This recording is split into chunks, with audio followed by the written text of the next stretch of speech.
ધારાસભ્ય અને હર હંમેશા તમારી વચ્ચે રહેતા એવા શિવબા ભુરિયા,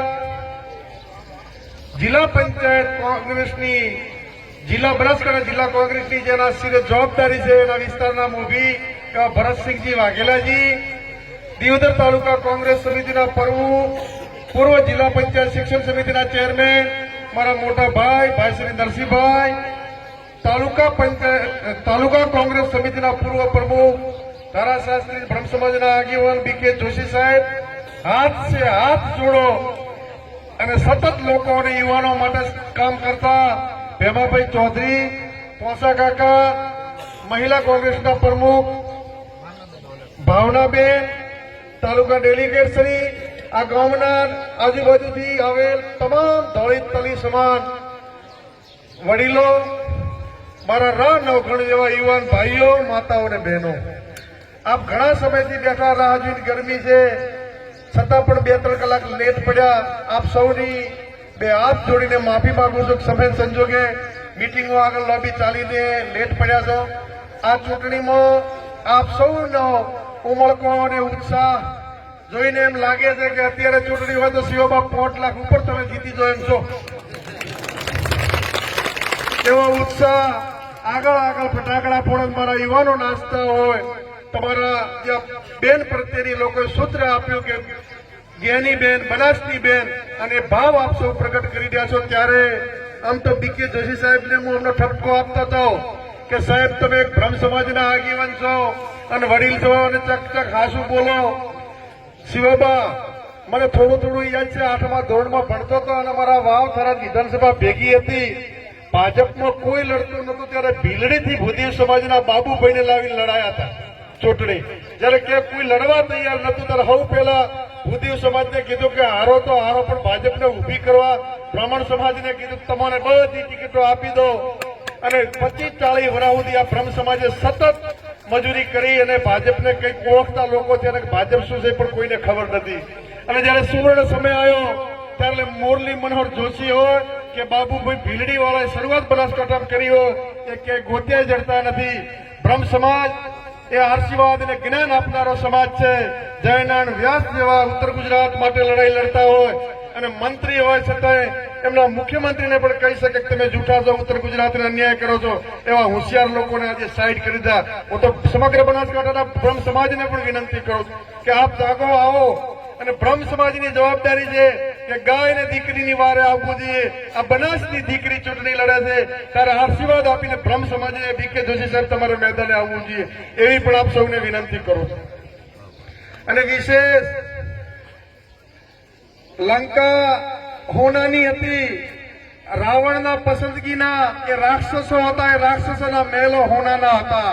પણ સાચું કેનારો શિવાબા જેવો રાવણનો ભાઈ, સાચું બોલનાર વિભીષણ એમની સાથે નતો.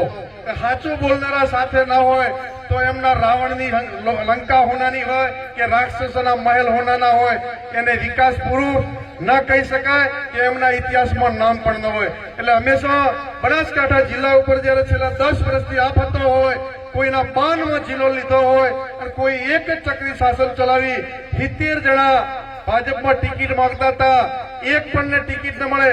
ભાજપના આગેવાનોની તો દશા કેવી, लोग कत्ले आम करते चर्चा नहीं होती, चर्चा भी नहीं होती, हम आह भरते लोग बदनाम करते, हम आह भरते लोग बदनाम करते. हिते जेना टिकિટ માગે કોઈનું નામ પણ નહીં. અરે આ શિવાબા કેટલાય વર્ષથી અનાજ નતા લેતા, તપસ્યા કરતા હતા, એનું મીઠું ફળ આજે સમગ્ર ગુજરાતની કોંગ્રેસને મળી રહ્યું. ભરતસિંહજી 30 વર્ષથી એમના એક ચક્રી શાસનમાં તાલુકા પંચાયતની ટિકિટ લેવી હોય ને તોય પડાપડી હોય, અને આજે લોકસભાની ટિકિટ આપેલા અને જયારે શક્તિસિંહનું નેતૃત્વ હોય અને લોકસભાના કોંગ્રેસના ઉમેદવારો મૂકે અને એમના લોકસભાના ઉમેદવાર મૂકેલા ટિકિટો મૂકીને પડતું મૂકે કે અમે હવે લડવાના નથી, મેદાન છોડી રહ્યા. એ આ કોંગ્રેસ અને ગુજરાતની પ્રજાએ નક્કી કર્યું છે આ વખતે કોંગ્રેસને જીતાડવી છે. ત્યારે આ ચૂંટણી એ બનાસકાંઠા માટે બનાસની બેન જ્ઞાનીબેન લડી રહ્યા છે. આપ સૌ સાક્ષી છો. કોરોના કાળ હતો, એક ઉચ્ચોસનની ઠાકોર સમાજની મહિલાને કોરોના થયો, બેન મળવા ગયા અને બેનને જોઈને એમની આંખમાં આંસુ આવ્યા. બેને કીધું કે ઓક્સિજનના બાટલાની મેં વ્યવસ્થા કરી, તમે ચિંતા ના કરો, રોવો નહીં. ત્યારે એમણે કીધું બેન હું મરી જઉં એની મને મોતની ડર નથી, પરંતુ મારી દીકરી સંગીતા એક જ છે, એને ભાઈ નથી, એના લગ્ન કરવા છે, પીળા હાથ કરવા છે, ભગવાન મને ત્યાં સુધી જીવાડે. પરંતુ સમયને સંજોગો કાળચક્ર કોંગ્રેસના તમામ આગેવાનો બેન ત્યાં જ ઉભા હતા અને ચર્ચા કરતા કરતા એ બાઈનો એ જ ટાઈમે પ્રાણ નીકળી ગયો. અને ત્યારે આ બેનની આંખમાંથી જ્ઞાની બેનની આંખમાં આવડા નીકળ કીધું કે તમે સંગીતા બેટા ભલે તારી માનો કોરોનામાં જીવ ગયો હોય, પણ હું પણ તારી માં જ છું, તું ચિંતા ના કરતી, તારી જવાબદારી મારી.